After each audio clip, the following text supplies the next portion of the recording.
Ji, welcome to BioBrief series episode 12, chapter number 12, that is ecosystem.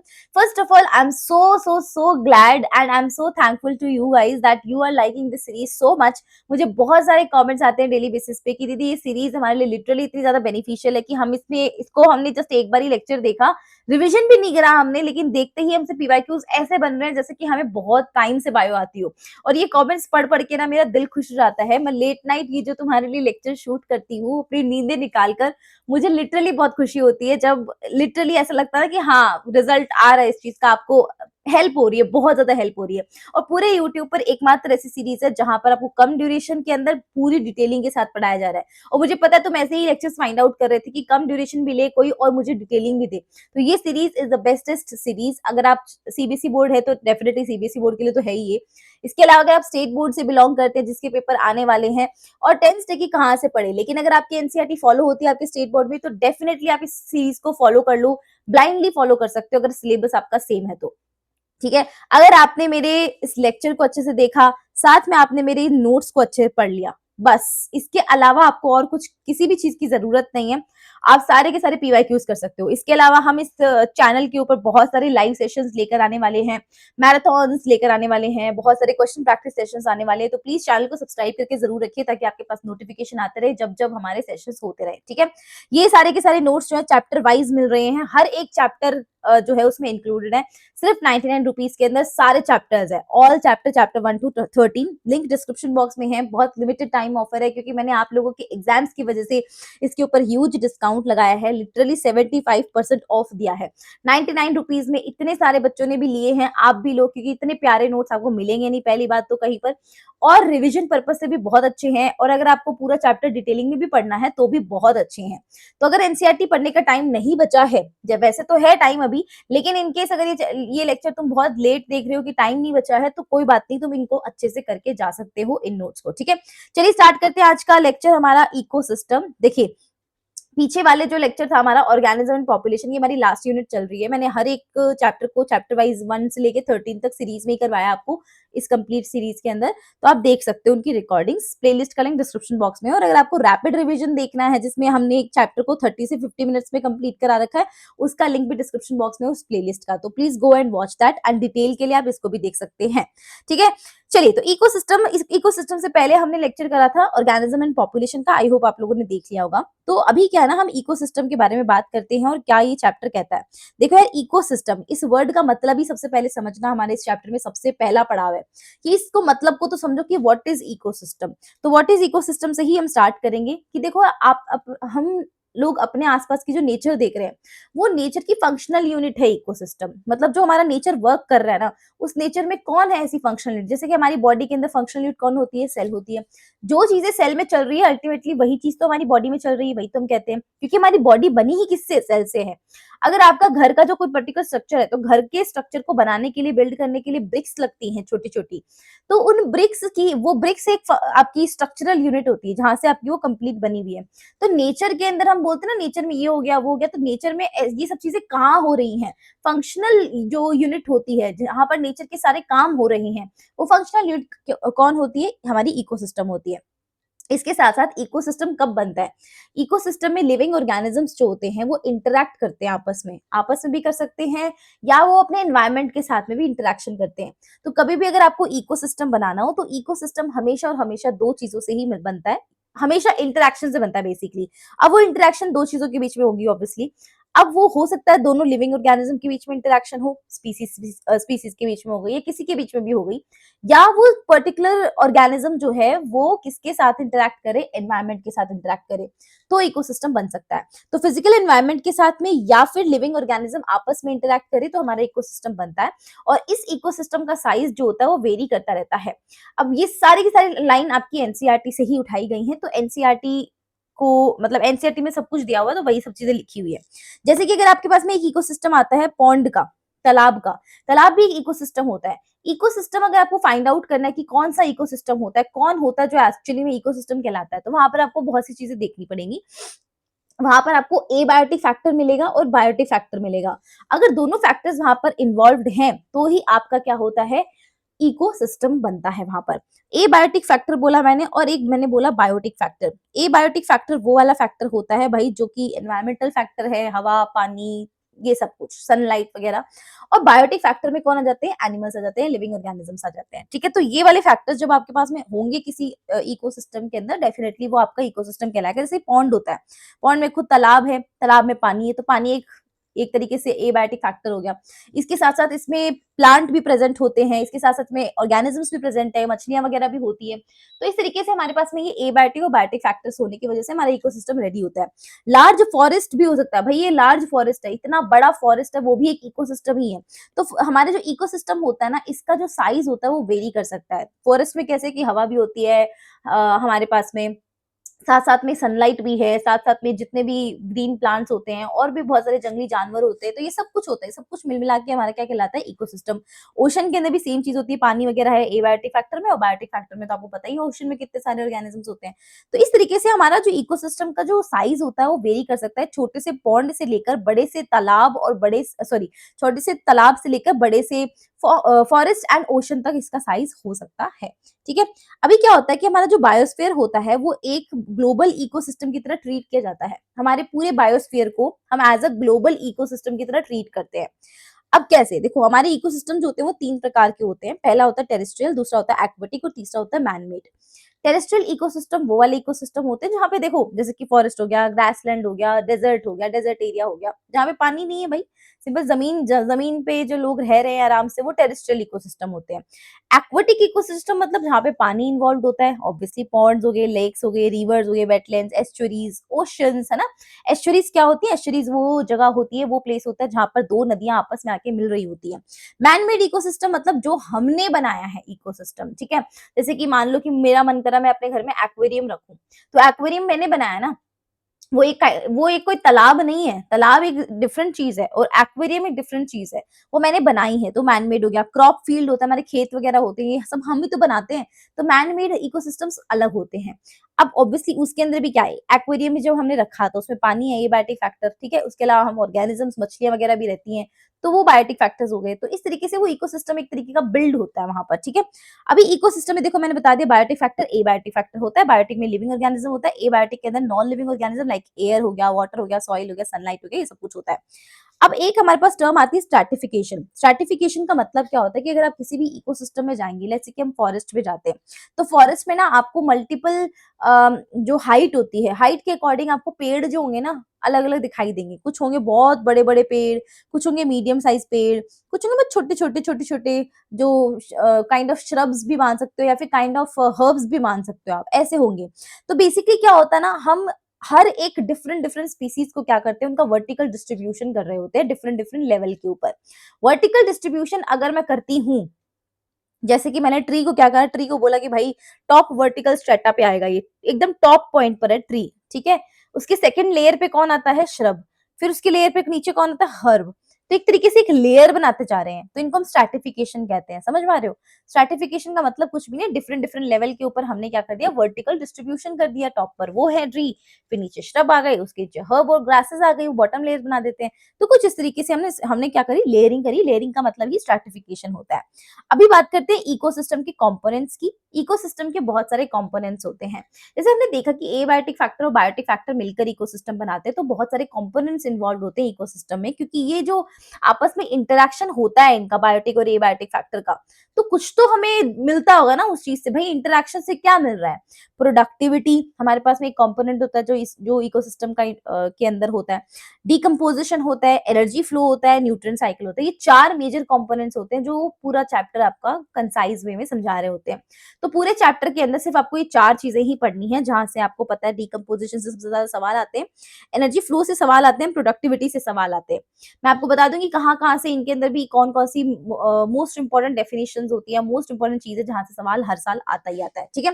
तो सबसे पहले हम जाते हैं नीचे कि भाई देखो, to understand the function of ecosystem, हमें अगर इकोसिस्टम के फंक्शन को समझना है कि इकोसिस्टम कैसे वर्क करता है, तो अपन एक एग्जांपल ले लेते हैं पॉन्ड इकोसिस्टम का। पॉन्ड इकोसिस्टम कैसे वर्क करता है? देखो, ये एक तालाब आपको दिखाई दे रहा है। इस तालाब में क्या है? पहली बात चीज तो पानी, एबायोटिक फैक्टर है। साथ में इसमें नीचे क्या है? मिट्टी, सॉइल, है ना, वो भी एक kind of a biotic factor है। इसके अलावा इसमें ऑर्गेनिजम्स आपको दिखाई दे रहे हैं, अलग अलग प्रकार के प्लांट भी दिखाई दे रहे हैं, तो हर एक चीज आपको बायोटिक ए बायोटिक दोनों का मिक्सचर दिखाई दे रहा है, then it's a perfect example of ecosystem. But pond ecosystem को जब हम समझाने जाते हैं तो कितने प्रकार के ऑर्गेनिज्म है, जब हम इनको स्प्लिट करें तो सबसे पहले हमारे पास में कुछ ऐसे प्रकार के ऑर्गेनिज्म है जो खुद से अपना खाना बना लेते हैं, लाइक प्लांट, साइड में उगे हुए प्लांट है, वो खुद से खाना बनाते हैं।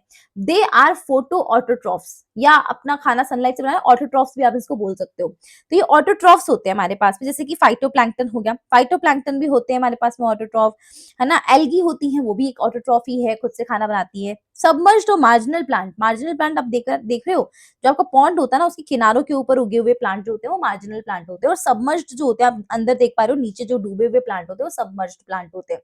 तो सबमर्ज्ड और जो हमारे पास में मार्जिनल प्लांट होते हैं वो क्या होते हैं, ऑटोट्रॉफ्स होते हैं। बेसिकली प्लांट सारे ऑटोट्रॉफ होते हैं, आपको खुद को पता है। फिर इसके अलावा अगर अपन देखें कि भाई अच्छा ये तो ऑटोट्रॉफ खुद से खाना बनाते हैं, लेकिन कुछ ऑर्गेनिजम्स ऐसे भी होंगे जो कंज्यूमर्स होते हैं, जो सिर्फ अपना खाना कंज्यूम, मतलब बेसिकली क्या करते हैं, वो कंज्यूम करते हैं किसी दूसरे ऑर्गेनिज्म को, तो ये कंज्यूमर्स होते हैं हमारे पास में, जू प्लैंक्टन्स, ठीक है। इसके अलावा डीकम्पोजर्स होते हैं, डीकम्पोजर्स का बहुत इंपॉर्टेंट रोल होता है। लेट्स से कि कोई डेड बॉडी है आपके पास में, आप अब देखो सिंपल सा फंडा बताती हूँ, अगर आपने, आपकी जिंदगी क्या है, आपकी जिंदगी में सबका सत्य तो यही ना, हमको एक ना एक दिन तो मरना है, ठीक है।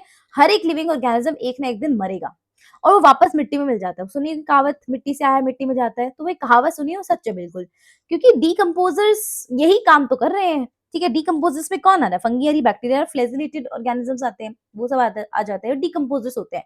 कंज्यूमर क्या करता है, ऑटोट्रॉफ ने खाना बनाया, खुद का खाना खाया, और कंज्यूमर जो होते हैं वो ऑटोट्रॉफ से खाना कंज्यूम कर लेते हैं। लेकिन ऐसा थोड़ी ना कि ये अमर है, कभी तो मरेंगे ये। मरने के बाद में जो प्रोसेस होती है उसमें इन्वॉल्व रहते हैं हमारे ये ऑर्गेनिज्म, दैट इज डीकम्पोजर्स।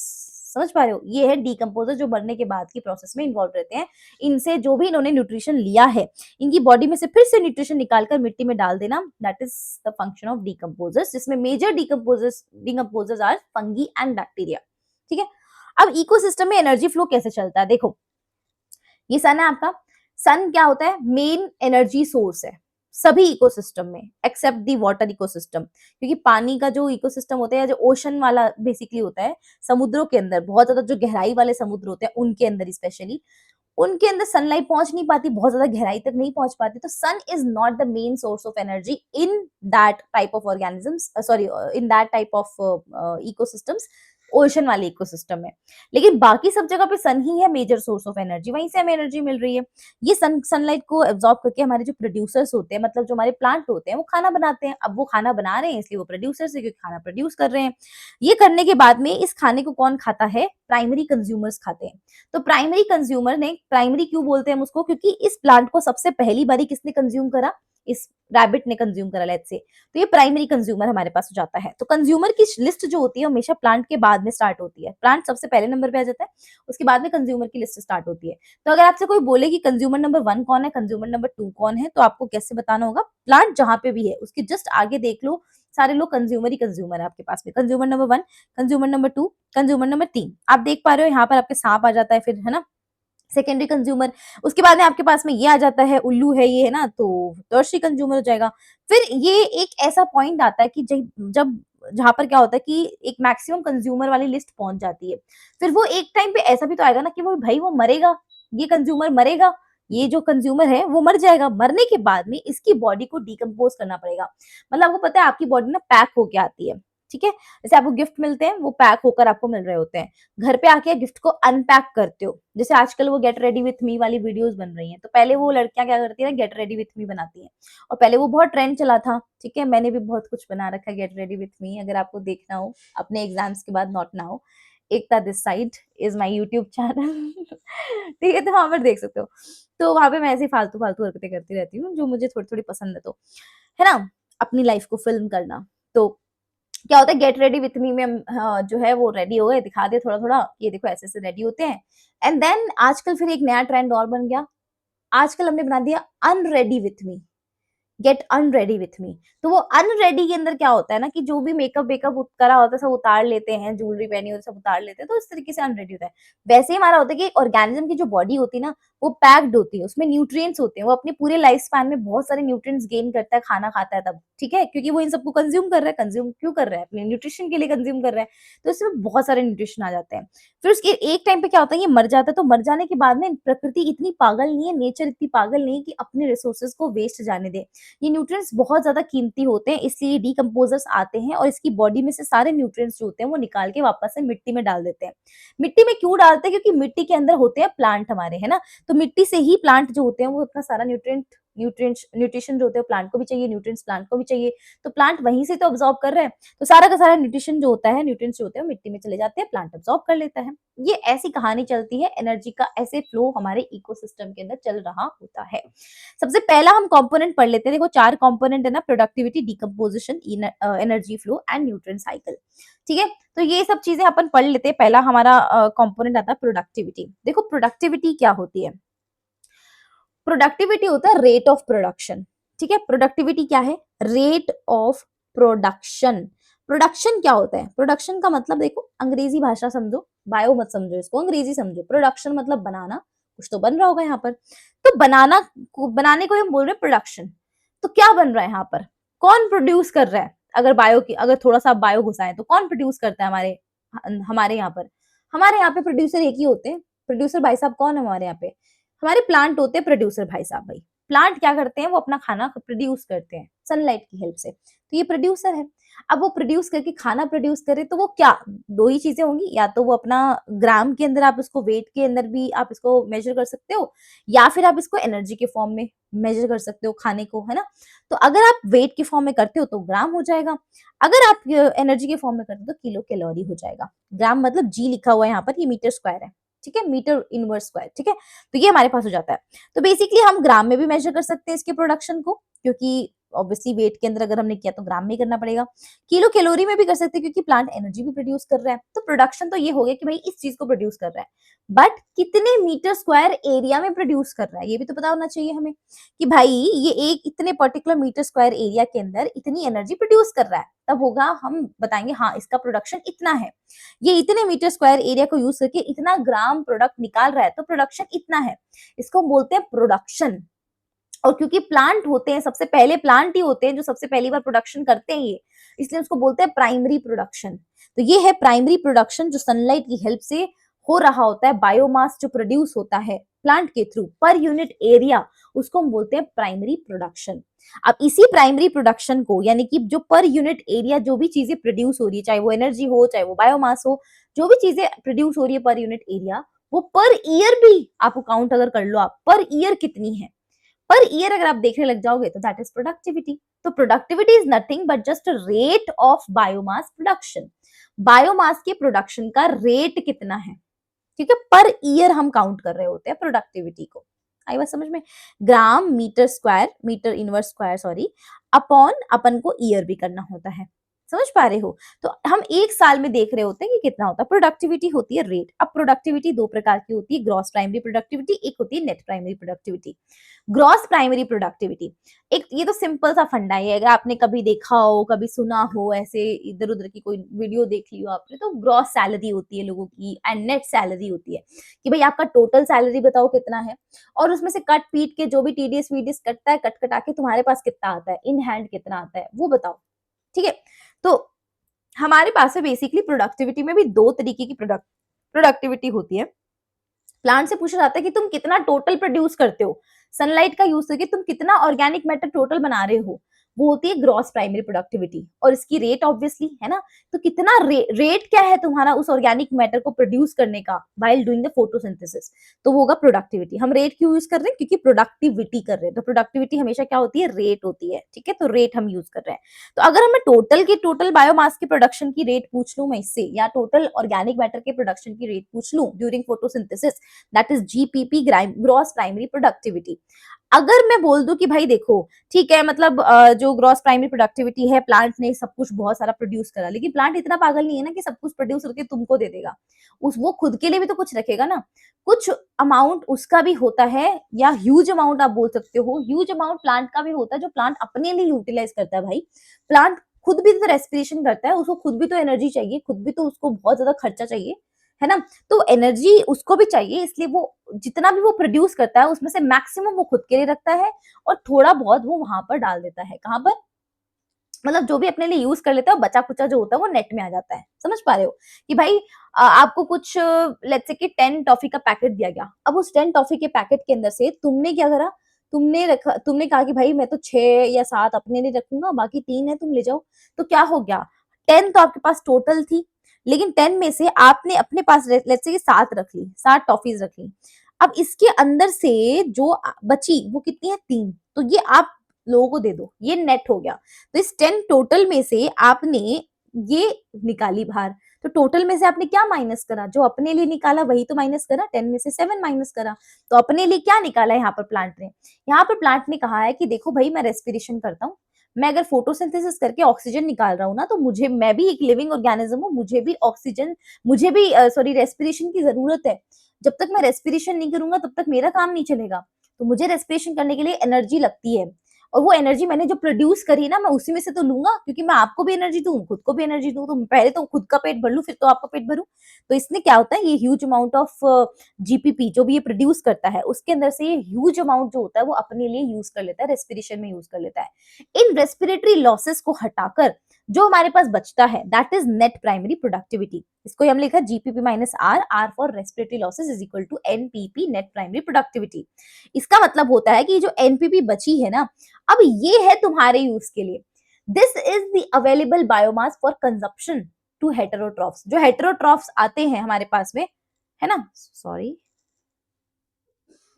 हाँ जी, तो जो हमारे पास में हेटेरोट्रॉफ्स आते हैं, बेसिकली हेटेरोट्रॉफ्स क्या होते हैं, अपना खाना खुद से नहीं बना सकते, किसी और पे डिपेंडेंट रहते, तो हेटेरोट्रॉफ्स के कंजप्शन के लिए जो चीज अब चाहिए है ना, जो बायोमास उसको चाहिए है हेटेरोट्रॉफ्स का पेट भरने के लिए, वो कहाँ से आ रहा है, ये नेट प्राइमरी प्रोडक्टिविटी हमारे पास में है। भाई ये कौन है जो इतनी रात गए फोन करता है, कहीं यूजलेस से लोग होते हैं यार, रात के 1 बजने में आ गए हैं, और पता नहीं कौन है ये जो मुझे फोन कर रहा है बिटवीन दी सेशन। बताओ। अभी देखो मैं तुम्हें एक कमेंट पढ़ के बताती हूँ, मैं ऐसे कमेंट के ना डेली बेसिस पे रिप्लाई करती हूँ लिटरली, मतलब अब एक बच्चे का कमेंट आया, अगर तुमको भी प्रॉब्लम हो तो तुम सुन लेना, अगर तुम्हें भी ऐसी कोई दिक्कत है तो।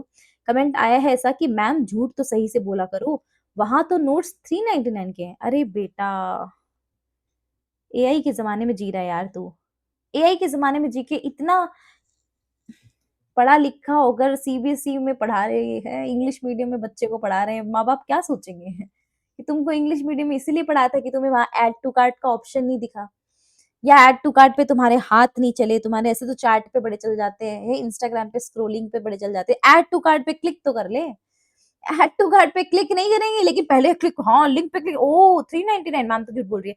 अरे तो मुझे झूठ बोल के क्या मिलेगा, इतने बच्चे पागल हैं जो उन्होंने लिया है। ऐड टू कार्ट पे क्लिक करो, और क्लिक करते ही 399 विल बी ऑटोमेटिकली बिकम 99, क्योंकि वहां पर लग जाएगा एक कूपन कोड जो कि एग्जाम है, और वहां से आपको 75% ऑफ मिल जाएगा। आपको कूपन कोड भी नहीं लगाना, वो तो ऑटोमेटिक लग रहा है, तो बस आपको क्लिक तो करो एक बार। आपके कौन से पैसे लग रहे हैं क्लिक करने पे, लेकिन वो तो हम नहीं करेंगे, हम तो आगे पहले कमेंट करेंगे, ये तो मैडम झूठी है, क्या ही बोले यार ठीक है, चलो, तो ये हो गया हमारे पास में। अब आती है हमारे पास सेकेंडरी प्रोडक्टिविटी, ये तो हो गया प्राइमरी प्रोडक्टिविटी प्लांट की तरफ से, ठीक है। अब रेस्पिरेटरी लॉसेस हटा दिया, तो ये कंजप्शन के लिए यूज हो जाएगी, जो हेटेरोट्रॉफ आएगा वो प्लांट को खाएगा, और प्लांट में क्या खा रहा है, कौन सी एनर्जी ले रहा है, वो ये एनपीपी ले रहा है, ठीक है, बची कुची ले रहा है। अब हमारे पास सेकेंडरी प्रोडक्टिविटी आती है कि मान लो एक कंज्यूमर गया, कंज्यूमर जाते ही वो क्या करता है, इस एनपीपी को कंज्यूम करता है, ठीक है। अब इस एनर्जी को वो कंज्यूम करता है, करने के बाद मान लेट्स से कि वो छोटा सा एक रैबिट होता है, छोटा सा एक रैबिट है, बहुत ही बेकार सा रैबिट बनाया, बट ये छोटा सा रैबिट होता है, ये घास खाता है लेट्स से, ये तो ये प्लांट को खा रहा है बेसिकली, तो प्लांट से क्या ले रहा है, ये एनपीपी ले रहा है, क्योंकि इसके कंजप्शन के लिए वही प्रेजेंट है। अब धीरे धीरे धीरे धीरे धीरे धीरे एक टाइम ऐसा आएगा ना, ये मतलब ये रैबिट जो है वो बड़ा होगा, छोटे से बड़ा होगा। तो अगर एक ऑर्गेनिज्म छोटे से बड़ा हो रहा है दैट मीन्स उसने भी तो अपने अंदर कुछ प्रोडक्शन करा होगा, उसने भी तो अपने अंदर कुछ ऑर्गेनिक मैटर बनाया होगा। तो ये ऑर्गेनिक मैटर जो ऑर्गेनिज्म के अंदर बन रहा है, कौन से ऑर्गेनिज्म के अंदर? कंज्यूमर के अंदर बन रहा है। जो कंज्यूमर के अंदर ऑर्गेनिक मैटर बन रहा है उसकी रेट को हम क्या बोलते हैं? Secondary productivity. तो primary productivity is will be always for plants and वो जीपीपी और एनपीपी होती है। रिलेशनशिप ये बहुत ज्यादा इंपॉर्टेंट है, सवाल आ जाते हैं इस पे। जीपीपी में से माइनस कर दो respiratory losses is equal to NPP, और एनपीपी कंजप्शन के लिए अवेलेबल होती है। उस एनपीपी को कंज्यूम करके अगर हेटेरोट्रॉफ जो होता है वो अपना साइज भी इंक्रीज करता है, तो that rate of organic matter formation जो उसकी बॉडी में बन रहा है ना, तो उसको हम बोलते हैं सेकेंडरी प्रोडक्टिविटी। ठीक है, अब आते हैं हमारे पास में कि प्राइमरी प्रोडक्टिविटी होती है ना, वो बहुत सारे फैक्टर्स पे डिपेंड करती है कि कब ज्यादा होगी कब कम होगी, डिपेंड करता है। सबसे पहले डिपेंड करता है कि प्लांट की जो स्पीसीज होती है वो कौन से पर्टिकुलर एरिया में रह रही है। एरिया के हिसाब से भी भाई बहुत ज्यादा डिपेंड करता है ना।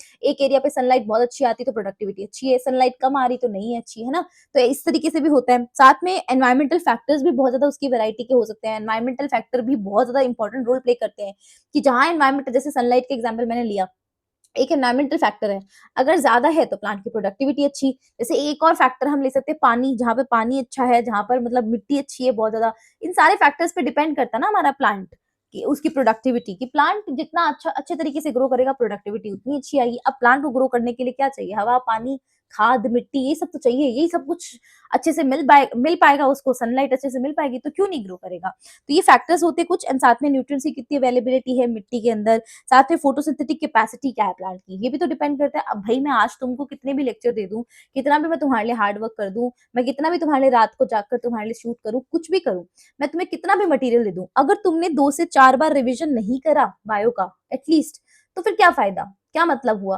तुम एग्जाम हॉल के अंदर बस ऐसे ही मरे मरे पढ़ रहे हो कि भाई अब तो कर लेते, बहुत जबरदस्ती तक से लेकर तुम 1 से लेकर 13 तक चैप्टर बहुत मुश्किलों से पढ़े हो, तो फिर तुम एक्सपेक्ट भी मत करो ना कि मार्क्स आएंगे, क्योंकि तुम्हें भी अपना कैपेसिटी दिखाना पड़ेगा। तो तुम्हें मुझसे डबल काम करना पड़ेगा जितना मैं काम कर रही हूँ, ठीक है।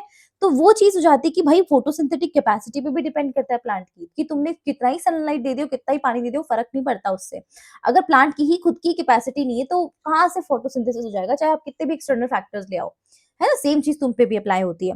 तो एनुअल एनपीपी जो होती है वो कितनी है हमारे पास में, कि भाई जो प्लांट है वो प्लांट कितना एनपीपी प्रोड्यूस कर, क्योंकि असली चीज तो हमारी यही है, हमें बात तो इस पे करनी है क्योंकि हमारे काम की चीज यही है, हम भी इसी को तो कंज्यूम कर रहे हैं।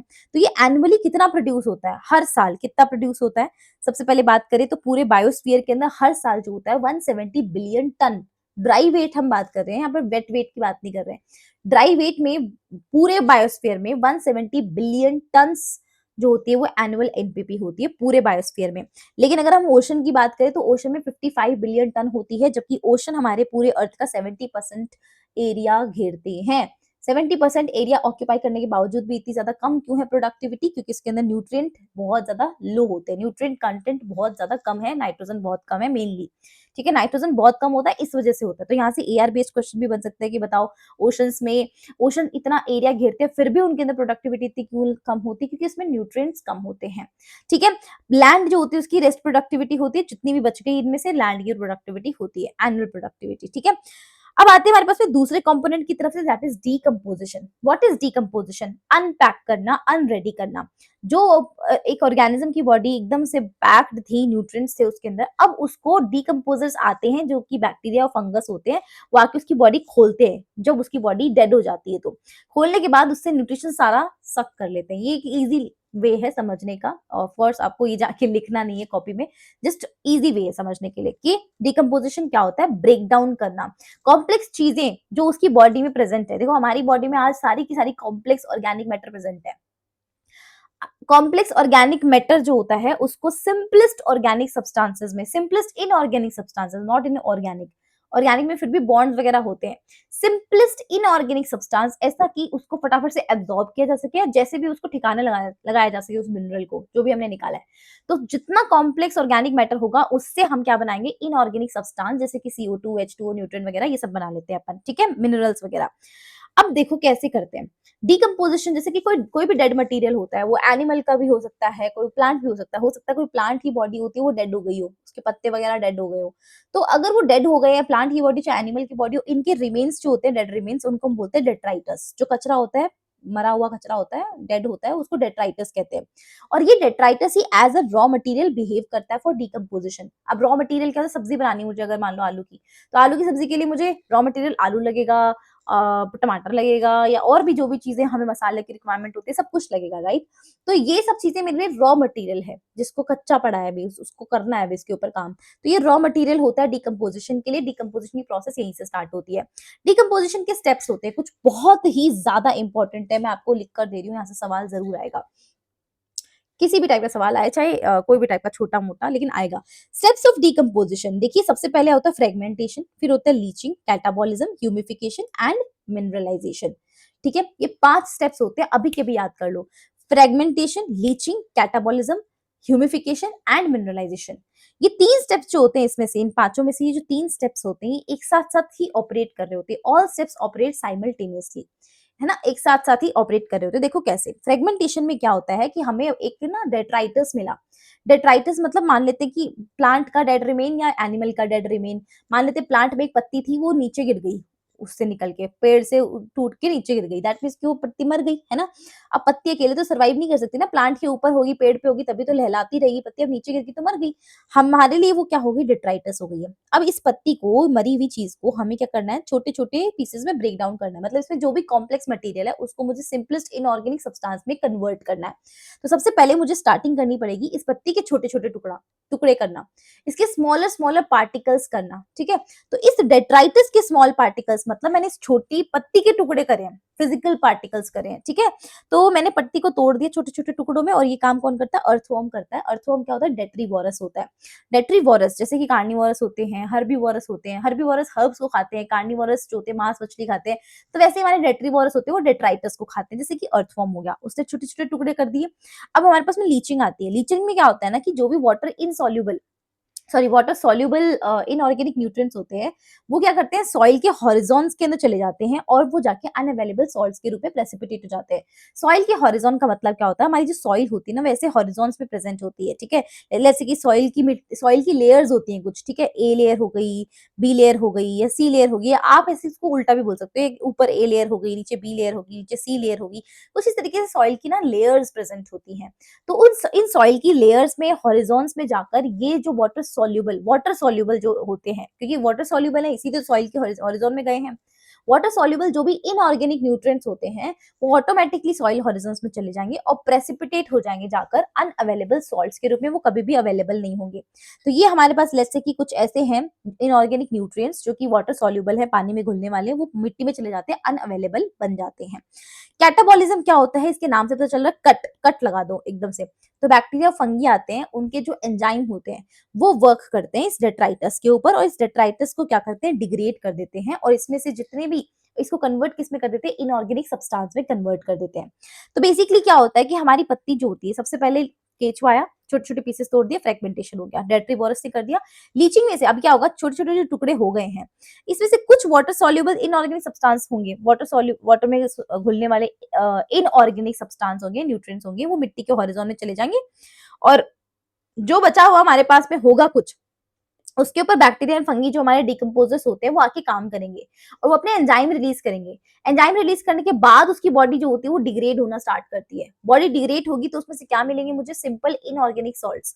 सिंपल इनऑर्गेनिक सॉल्ट पे हम उसको कन्वर्ट करेंगे CO2 और H2 वगैरह के अंदर, ठीक है। तो ये 3 स्टेप्स होते हैं जो साइमल्टेनियसली चलते हैं। अब हमारे पास में क्या होगा कि मान लेते हैं हमारे पास में क्या होता है कि ह्यूमिफिकेशन, 4th स्टेप क्या होता है, हमारे पास में ह्यूमिफिकेशन होता है। इसी का ही हमारा जो डेट्राइटस होगा, इसी का ही हमारे पास में ह्यूमिफिकेशन हो रहा होगा। अब ह्यूमिफिकेशन में हमारा ह्यूमस फॉर्म होता है। ह्यूमस क्या है, बेसिकली डार्क कलर का सब्सटेंस होता है, डार्क कलर है, अमॉर्फस है, हाईली रेजिस्टेंस है, मतलब इसके अंदर आप कोई भी माइक्रोब ले आओ, माइक्रोब उसके ऊपर वर्क नहीं कर सकता, हाईली रेजिस्टेंट है।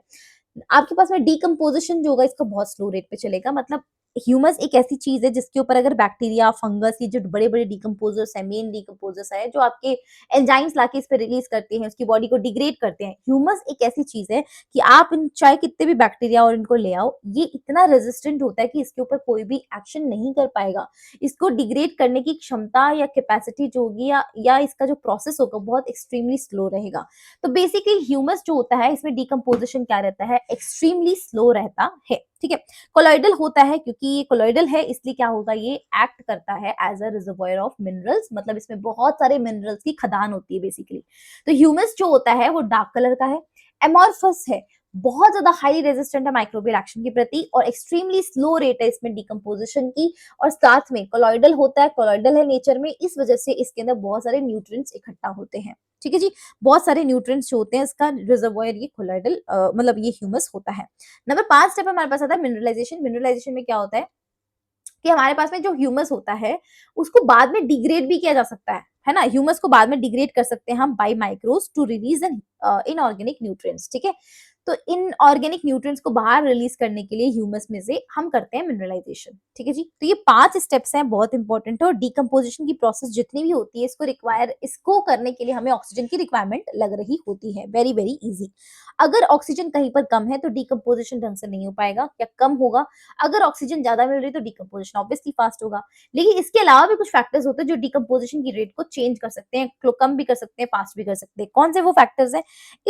जैसे कि अपन बात करें डिकम्पोजिशन रेट की, get slows if detritus has more lignin and chitin. अगर डेट्राइटस में लिग्निन और काइटिन जैसे पदार्थ बहुत ज्यादा है तो इसका डिकम्पोजिशन बहुत स्लो स्लो होगा। रटने की बात है, याद कर लो। अगर मान लो इसके अंदर नाइट्रोजन और शुगर बहुत ज्यादा है तो ऑब्वियसली फास्ट फास्ट होगा। इसको कैसे याद कर सकते हैं? मैं इसको ऐसे याद करती हूँ कि देखो, जितना तुम शुगर खाओगे ना बैठे बैठे पड़े पड़े, शुगर खाने में बड़ी मस्त लगती है। अभी शुगर का कंजप्शन मतलब चीनी ये फाके देना नहीं होता, शुगर का कंजप्शन होता है कि आपने आइसक्रीम खा ली, कभी आपने कभी कुछ खा लिया, आप शुगर वाली चीजें बहुत ज्यादा कंज्यूम है, मिठाई वगैरह खा ली, आपको बड़ा शौक है सब चीजें खाने का। आप एक टाइम पे आओगे और आप एकदम fast fast fast fast move कर मतलब फास्ट फास्ट फास्ट जो है आपका वेट गेन होता रहेगा। तो बेसिकली मैं इसको ऐसे याद रखती हूँ, जस्ट एक एक मतलब ऐसे याद करने की ट्रिक है कि डिकम्पोजिशन की रेट फास्ट कब होती है? फास्ट तब होती है जब शुगर उसमें ऐड होती है, शुगर हो गया, नाइट्रोजन हो गया, ये दोनों। ठीक है, और बाकी स्लो काइटिन एंड लिग्निन में होती है। एनारोबिक कंडीशन, अगर ऑक्सीजन प्रॉपर नहीं दोगे ऑब्वियसली स्लो हो जाएगी, और ऑक्सीजन प्रॉपर मिलेगी तो हमेशा और हमेशा फास्ट रहेगी। साथ साथ में आपको पता है डिकम्पोजिशन कौन करता है? डिकम्पोजिशन बैक्टीरिया एंड फंगस करते हैं। और आपको फंगस का नेचर तो पता ही होगा कि फंगस वहां पर सबसे ज्यादा ग्रो करता है जहां पर मॉइस्ट एनवायरनमेंट होता है और वार्म एनवायरनमेंट होता है। तो अगर वार्म एंड मॉइस्ट एनवायरनमेंट आप इसको दे रहे हो तो डेफिनेटली मान के चलो कि आपका डिकम्पोजिशन का रेट जो होगा वो फास्ट होगा। ठीक है, अब हमारे पास में एक डायग्राम दे रखा है जो कि एनसीईआरटी का ही डायग्राम है। इसमें क्या होता है, एक ट्री होता है, इस ट्री से एक पत्ती गिर के आगे निकल के गिर जाती है ना, इसको जूम इन कर लेते हैं। और एक ट्री होता है, इससे पत्ती आके गिर जाती है, green leaf falls to the ground. ठीक है, ये गिर जाती है। अभी क्या होगा, जैसे ही गिरी डेट्राइटिस बन गई। डेट्राइटिस के ऊपर सबसे पहले फ्रेगमेंटेशन की प्रोसेस होती है जिसको आगे कौन करता है? डेट्रीवोरस यानी कि केंचुआ सबसे इंपॉर्टेंट है हमारे पास में, अर्थवर्म वो आया, उसने क्या किया, छोटे छोटे टुकड़े कर दिए इसके। अब क्या होता है, some are eaten by insect and other animal, nutrient and energy enter food food web. मतलब कुछ कुछ ऐसा भी होता है कि अगर मान लो ग्रीन लीफ गिर गई तो डिकम्पोजर्स के आने से पहले ही इस ग्रीन लीफ को, जो गिरी हुई लीफ है, इसको किसी ने खा लिया तो बात अलग है, लेकिन डिकम्पोजर आके इसको काम कर सकता है इसका बेसिकली। ठीक है, तो डिकम्पोजर लेट्स से क्या आ जाएगा, हमको तो ये वाली चीज पढ़नी है, डिकम्पोजर आ गया तो कुछ इसके न्यूट्रिएंट्स जो होंगे वो हमारे पास में क्या होंगे, some nutrient leach into soil by chemical action. यहाँ पर केमिकल एक्शंस वगैरह होती है तो इसके कुछ न्यूट्रिएंट्स होते हैं, आपको पता है कि इसमें सॉइल हॉरिजोन के अंदर अनअवेलेबल सॉल्ट के रूप में जाके प्रेसिपिटेट हो जाते हैं, तो इनकी लीचिंग हो जाएगी, कुछ की तो ऑर्गेनिक रिच सॉइल बन जाएगी हमारे पास में। और कुछ में हमारे पास में क्या होगा, हमारे पास में जो फंगस होती है, फंगस आएगी, वो क्या करेगी, leaves partially consumed by decomposer such as fungi and bacteria, they begin to lose form and become litter. तो बेसिकली क्या होता है, आपके पास में कौन कौन से स्टेप्स थे? देखो, सबसे पहले हमारे पास में फ्रेगमेंटेशन था जो कि हो गया है, लीचिंग था कि लीचिंग हो गया, एंड लीचिंग के साथ में हमारे पास में कैटाबॉलिज्म भी हो रहा है अभी, कि बैक्टीरिया फंगस आते हैं और इसको पूरा डिग्रेड कर देते हैं। ठीक है, इनऑर्गेनिक सब्सटेंस जो होते हैं यहाँ से कन्वर्ट कर रहे होते हैं इनऑर्गेनिक सब्सटेंस के अंदर। तो बेसिकली हमारे पास में ये फंगस आई और फंगस ने क्या करा, फंगस ने इसको इनऑर्गेनिक सब्सटेंस पे कन्वर्ट करा, बेसिकली कैटाबॉलिज्म यहाँ पर इसने यहाँ पर परफॉर्म कर दिया। ठीक है, उसके बाद में अगेन डिकम्पोजिशन होता है अर्थवर्म बैक्टीरिया इनकी हेल्प से, और सारा कुछ मिलके जाना का अंत में। देखो, डिकम्पोजिशन में जो कैटाबॉलिज्म आप कर रहे हो, तो जो आप फ्रेगमेंटेशन करते हो, चाहे आप कैटाबॉलिज्म करते हो, सब कुछ करके वो जा कहाँ रहा है, मटेरियल सारा मिट्टी में तो जा रहा है, ऑर्गेनिक रिच सॉइल बन रही है तो मिट्टी में सब कुछ जा रहा है। अब ये मिट्टी में जाने के बाद ऑटोमेटिकली मिलेगा किसको? अच्छा, ये वाली जो लाइन होती है हमारे पास में, है ना, वो इससे बिलोंग करती है, leaves partially consumed by decomposers such as fungi and bacteria and they begin to lose form and become litter. ठीक है, हाँ, सही है। तो यहाँ पर हमारे पास में ऑर्गेनिक रिच जो सॉइल होती है वो हमारे पास में हो जाती है। इस ऑर्गेनिक रिच सॉइल के अंदर ही हमारे पेड़ जो होते हैं वो ग्रो करते हैं। तो ये ट्री जो होता है वो सॉइल के अंदर ग्रो कर रहा होता है। ठीक है जी। तो कुछ इस तरीके से ये डायग्राम हमारे पास हो गया। अब हमारे पास में आता है एनर्जी फ्लो, एक बहुत ही इंपॉर्टेंट कंपोनेंट होता है जहां से सवाल डेफिनेटली आएगा। एनर्जी फ्लो जो इकोसिस्टम में चलता है वो बहुत इंपॉर्टेंट टॉपिक है। एनर्जी फ्लो का मतलब क्या होता है कि देखो, सबसे पहले मैंने आपको बताया सन ही है हमारा सोर्स ऑफ एनर्जी हर एक इकोसिस्टम में ऑलमोस्ट, है ना। किसको छोड़कर? डीप सी हाइड्रोथर्मल इकोसिस्टम को छोड़कर। ऐसे इकोसिस्टम जो कि बहुत समुद्र है, समुद्री इकोसिस्टम होते हैं ना, जो बहुत डीप होते हैं, तो उनमें सनलाइट पहुंच नहीं पाती, तो sunlight is not a major source of energy वहां पर। तो यहाँ क्या होता है, सनलाइट जो होती है उसकी इंसिडेंट सोलर रेडिएशन होती है। जितनी भी रेडिएशन आती है उसका less than 50% is PAR, photosynthetically active radiation. मतलब जितनी भी सनलाइट आती है उसमें से सिर्फ 50% से कम ही ऐसी सनलाइट है जो कि फोटोसिंथेसिस करने के लिए एक्टिवेट है। और उसमें भी PAR, फोटोसिंथेटिकली एक्टिव रेडिएशन में भी प्लांट कितनी कैप्चर करता है असली फोटोसिंथेसिस करने के लिए? That is only 2%। मतलब जितनी भी आई है ना यहाँ पर PAR बन के लेस देन 50%, जो भी अमाउंट आया इसका भी 2%, ओनली 2% प्लांट कैप्चर करता है। फॉर प्लांट कैप्चर करता है अपना, ठीक है, उसको करना होता है फोटोसिंथेसिस, तो 2% ही कैप्चर कर पाता है PAR का बेसिकली। आई बात समझ में? अभी क्या होता है कि एनर्जी का जो फ्लो होता है वो यूनिडायरेक्शनल होता है। यूनिडायरेक्शनल का मतलब एक ही डायरेक्शन में होगा। जैसे कि सन हुआ, सन के पास जितनी भी एनर्जी है और उसको कौन कंज्यूम कर रहा होता है? आपका प्रोड्यूसर्स, यानी कि प्लांट कंज्यूम करते हैं।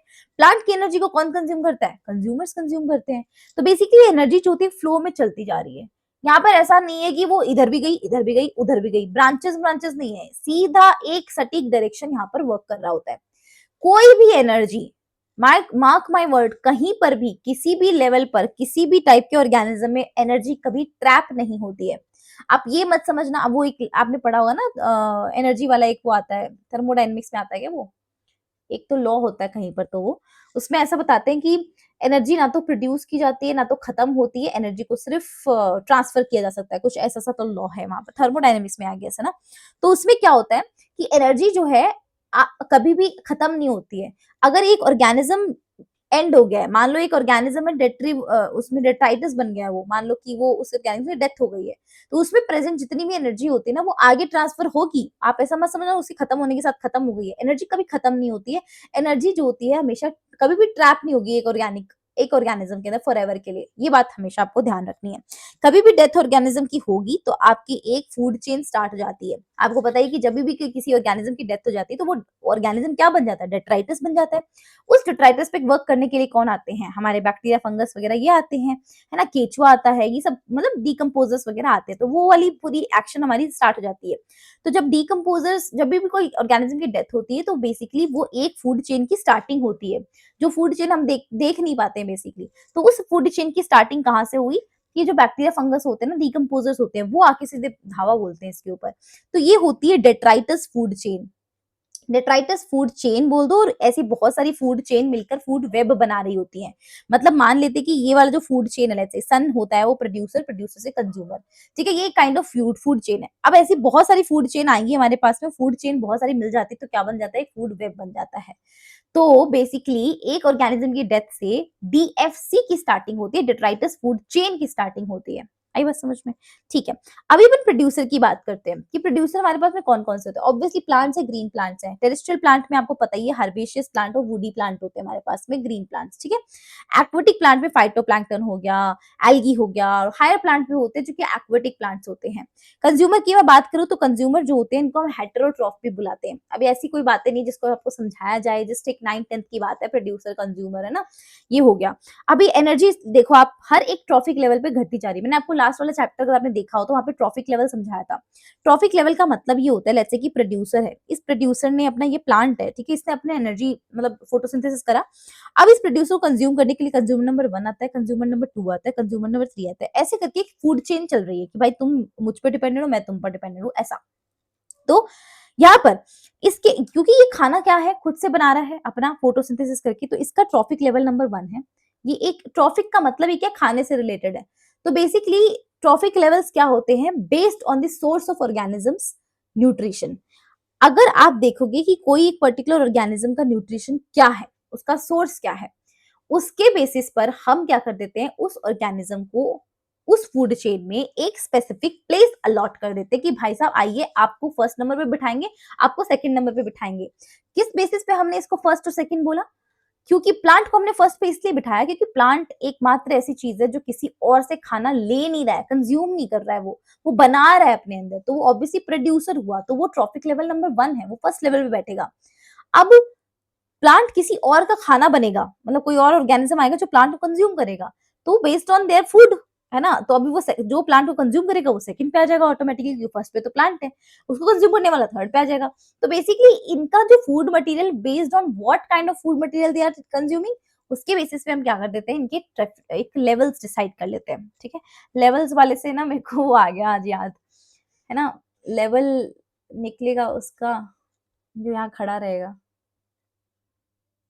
लेवल बहुत निकलेंगे, क्या होता रे वो, लेवल सबके निकलते हैं, नहीं लेवल सबके निकलेंगे, निकलेंगे उसी, हाँ लेवल सबके निकलेंगे पर निकलेंगे उसी के जो यहाँ खड़ा रहेगा। ओ गॉड, शिट यार, कहाँ दिमाग है, ऐसे बोलते हैं हम, डिस्ट्रैक्ट हो जाता है दिमाग। ठीक है, तो ये ट्रॉपिक लेवल जो होते हैं ना, इनका हर एक ट्रॉपिक लेवल पे एनर्जी डिक्रीज होती है। सोचो प्लांट है, प्लांट ने सारी एनर्जी तो नहीं पास करी होगी ऑब्वियसली, ये ट्रॉपिक लेवल नंबर 1 पे आ रहा है, इससे सब कुछ प्रोड्यूस करा है, इसने थोड़ी एनर्जी इसको दे दी, कितनी एनर्जी, हमारी 10%, हर एक ट्रॉपिक लेवल पे 10% एनर्जी जो होती है वो ट्रांसफर होती है। आई बात समझ में? तो प्राइमरी कंज्यूमर के पास 10%, इसकी 10% इसके पास जाएगी सेकेंडरी कंज्यूमर पे, फिर टर्शियरी कंज्यूमर के पास में, यानी कार्निवोरस के पास में थर्ड जाएगी। अब आप बताओ कि प्रोड्यूसर को, प्राइम प्लांट जो होते हैं प्रोड्यूसर होते हैं, इनको ट्रॉफिक लेवल नंबर 1 पे रखते हैं, इनको 2 पे, हर एक ऑर्गेनिज्म को फिर लाइन वाइज रखते रहते हैं। प्राइमरी कंज्यूमर है ये, मतलब कंज्यूमर नंबर 1 है ये, ट्रॉफिक लेवल नंबर 2 वाला इंसान जो है या ऑर्गेनिज्म जो है वो कंज्यूमर नंबर 1 है, ये कंज्यूमर नंबर 2, ये कंज्यूमर नंबर 3, क्योंकि ये तो हो नहीं सकते कंज्यूमर, क्योंकि ये तो प्रोड्यूसर्स है।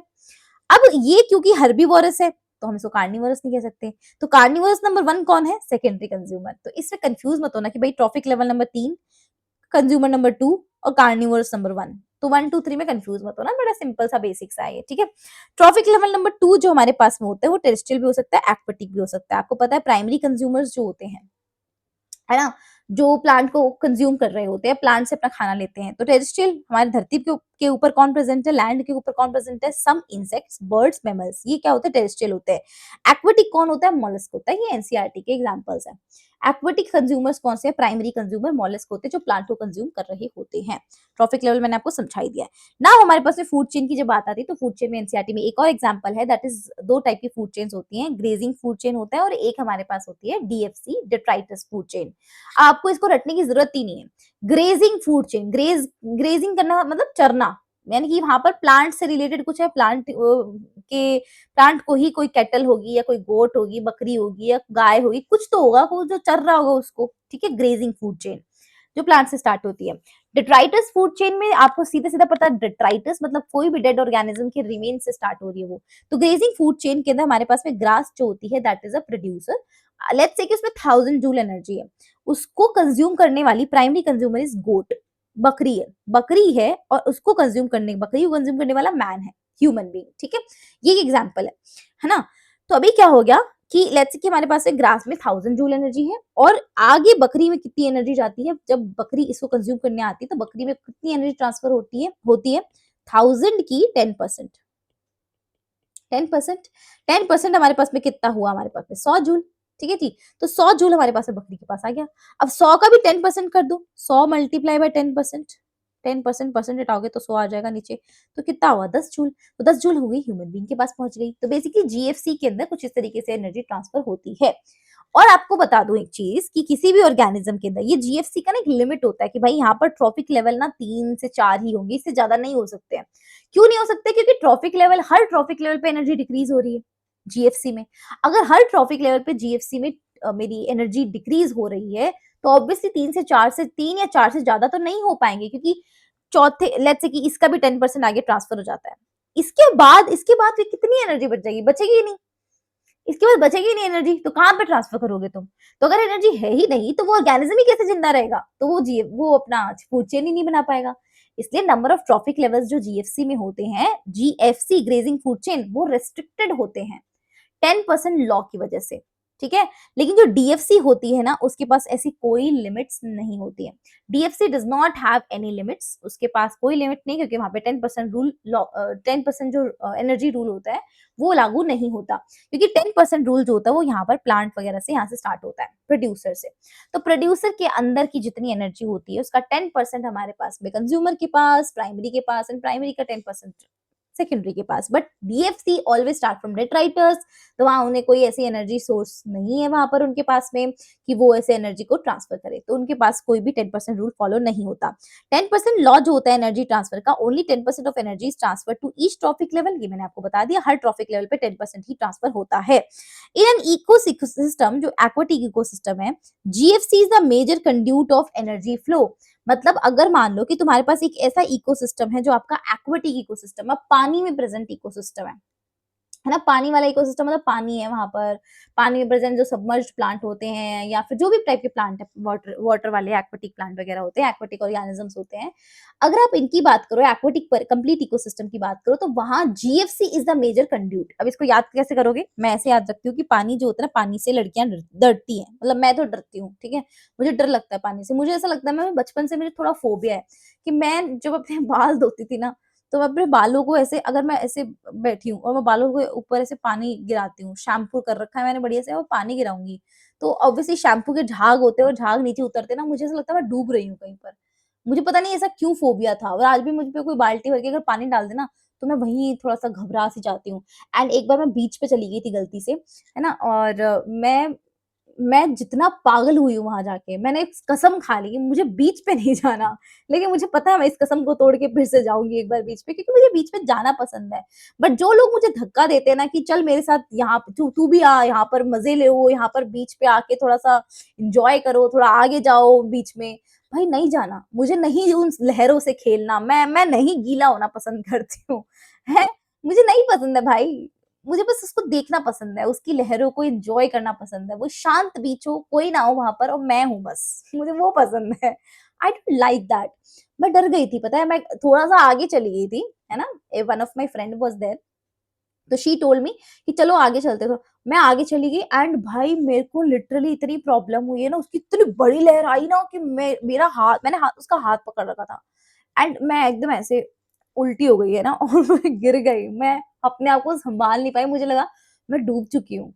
तो बेसिकली क्या होता है कि मुझे बहुत डर लगता है, तो मैं ऐसे ही याद रख लेती हूँ कि जीएफसी लड़कियां, अब जी लड़कियां क्यों, क्योंकि जीएफ गर्लफ्रेंड होती है ना तुम्हारी, जो तुम्हारी नहीं है लड़कों, है ना? अब लड़कों तुम्हें कोई भाव भी नहीं देगी। पूछो क्यों? क्योंकि देखो, अब क्या ही बोल दूं मैं तुम्हें, है ना? पढ़ लो, नंबर अच्छे आएंगे तो लड़कियां इंप्रेस हो जाती हैं, है ना? अपने पर्सनल एक्सपीरियंस से बता रही हूँ, मैं भी हो गई थी किसी से इंप्रेस, है ना? मैडम हम टॉपिक से भटक रहे हैं, आ जाओ वापस टॉपिक पे, ठीक है। जीएफ, जीएफ जो हमारी नहीं है गर्लफ्रेंड, वो क्या करती हैं, पानी से डरती हैं, दैट्स इट। ठीक है, मुझे पूल से भी डर लगता है, पता नहीं क्यों, लेकिन मैं अपना डर बहुत जल्दी ओवरकम कर लूंगी स्विमिंग सीख के। चलो अब आते हैं हमारे पास डीएफसी, डिट्राइटस फूड चेन, कहां से स्टार्ट होगी, ऑब्वियसली डिट्राइटस से स्टार्ट होगी। एंड ऑब्वियसली कौन होता है इस डिट्राइटस फूड चेन के अंदर, अगर ये डेड रिमेन से स्टार्ट हो रही है, मतलब डीकम्पोजर्स होंगे इसमें, फंगी बैक्टीरियाज वगैरह जो मेजर डीकम्पोजर्स होते हैं वो यहाँ पर प्रेजेंट होंगे। एंड इनको हम सेप्रोट्रॉफ भी बोलते हैं। सेप्रोट्रॉफ वो ऑर्गेनिजम्स होते हैं, मतलब उनका मोड ऑफ न्यूट्रिशन जो होता है वो ऐसा होता है कि वो डेड ऑर्गेनिज्म से ही अपना खाना कंज्यूम करते हैं, उनको सेप्रोट्रॉफ बोलते हैं। डिकम्पोजर्स जो होते हैं वो क्या करते हैं, मान लो कि कोई ऑर्गेनिज्म है, या लेट्स से पत्ती है, ये पत्ती डेड हो गई है, ठीक है, या कोई ऑर्गेनिज्म होता है वो डेड हो जाता है, डिकम्पोजर आते हैं और अपना एंजाइम रिलीज करते हैं। यहाँ पर बैक्टीरिया फंगस आएंगे, अपना एंजाइम रिलीज करेंगे, क्योंकि इनके अंदर के जो कॉम्प्लेक्स मटेरियल होते हैं उनको ब्रेक डाउन करना पड़ता है, और वो करने के लिए क्या होता है, एंजाइम्स रिक्वायरमेंट होते हैं। तो उन वो जो होते हैं वो एंजाइम सिक्रीट करते हैं that break down dead and waste material into the simple inorganic material, simple inorganic material में उसको चेंज कर देते हैं और उसको फिर बाद में एब्जॉर्ब कर लिया जाता है, ठीक है। तो इस तरीके से डीएफसी जो होती है वो काम करती है। टेरेस्ट्रियल इकोसिस्टम की बात करें तो वहां पर DFC is a major conduit of energy flow. अगर एनर्जी फ्लो टेरेस्ट्रियल इकोसिस्टम में, अगर एनर्जी फ्लो की बात करें तो वहां पर डीएफसी सबसे बड़ा मेजर रोल प्ले करता है। ठीक है। DFC is the major role in terrestrial ecosystem, याद हो जाएगा, वेरी वेरी इंपॉर्टेंट, देखो हाईलाइट करके रखा हुआ है, तो DFC is the very very important thing. अच्छा, ये नोट्स जो है आपको 99 रुपीज के अंदर मिल जाएंगे, डिस्क्रिप्शन बॉक्स में लिंक है इसका, प्लीज वहां से जाइए परचेज करिए, क्योंकि 99 रुपीज में इससे बेटर आपको नोट्स नहीं मिल पाएंगे अगर आपको अच्छे से रिवाइज करना है कंप्लीट, है ना। अगर आपको एनसीईआरटी पढ़ने का टाइम नहीं है तो डेफिनेटली आप इन नोट्स को अच्छे से पढ़ के जाइए, आपका काम अच्छा हो जाएगा। बस डायग्राम और टेबल को आप एनसीईआरटी से पढ़ लीजिएगा, क्योंकि वहां पर वो सब चीजें और डिटेल में अच्छे से दी हुई होती हैं, तो आई वुड सजेस्ट कि डायग्राम के लिए कर लो। बाकी तो डायग्राम के लिए हम लाइव सेशंस लेकर आने वाले हैं, मैराथन आने वाले हैं, तो उससे भी आप कर सकते हो, बट अगर चाहो तो आप बुक से भी कर सकते हो, ठीक है। डीएफसी जो होती है वो कहीं कहीं पर जीएफसी के साथ में कनेक्टेड होती है, कुछ कुछ लेवल के ऊपर, ठीक है। जीएफसी हमारी चल रही होती है, मान लो कोई ऑर्गेनिज्म है बीच में डेड हो गया, तो वहीं से ही हमारी डीएफसी की स्टार्टिंग हो जाती है। तो बेसिकली क्या बोला जाता है कि डीएफसी जो होती है वो जीएफसी के ऊपर कुछ कुछ लेवल्स पे अटैच्ड भी होती है।